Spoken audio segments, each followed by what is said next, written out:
ട്രിവാൻഡ്രത്തെ unique ആയിട്ടുള്ള antique jewellery അന്വേഷിച്ച് ഞാനിപ്പോൾ വന്നിട്ടുള്ളത് പത്മനാഭ സ്വാമി ക്ഷേത്രത്തിനടുത്തുള്ള സുബയ്യ ജ്വല്ലറിയിലാണ്.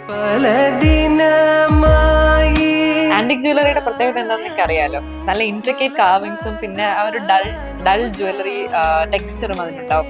അപ്പൊ നമ്മൾ ഈ പഴയ പണ്ടകാലത്തെ നമുക്കിങ്ങനെ കൈമാറി വന്നൊരു ജ്വല്ലറി പോലെ നമുക്ക് തോന്നുന്ന ഒരു കൈൻഡ് ഓഫ് പീസ് ആണിത്. ഇത് എല്ലാ ട്രഡീഷണൽ വെയറിന്റെ കൂടെ ഇടാൻ പറ്റുന്ന ആ ഒരു ദേവി പ്രിന്റ്സ് ഒക്കെ ഉള്ള ബ്യൂട്ടിഫുൾ നെക്ക് പീസ് ആണ്. ആൻഡ് ഇതിന്റെ വെയിറ്റ് ആണ് ഏറ്റവും വലിയ പ്രത്യേകത. 1 പവന് താഴെ മാത്രമേ ഇതിന് വരുന്നുള്ളൂ.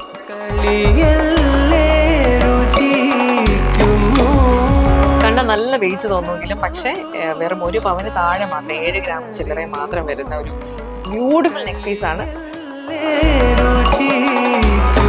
തലമുറകളായിട്ട് കൈമാറി കിട്ടിയ ഒരു നെക്ലസിന്റെ അതേ പൊലിമയും ഭംഗിയും ഒക്കെ ഇതിനുണ്ട്. അപ്പൊ നിങ്ങൾക്ക് ഇതൊക്കെ വന്ന് നേരിട്ട് കാണണമെന്നുണ്ടെങ്കിൽ നേരെ സുബയ്യ ജ്വല്ലറിയിലേക്ക് വന്നാൽ മതി. സുബയ്യ ജ്വല്ലറി, പത്മനാഭ സ്വാമി ക്ഷേത്രം, കിഴക്കേനടയ്ക്ക് സമീപം, കോട്ടയ്ക്കകം.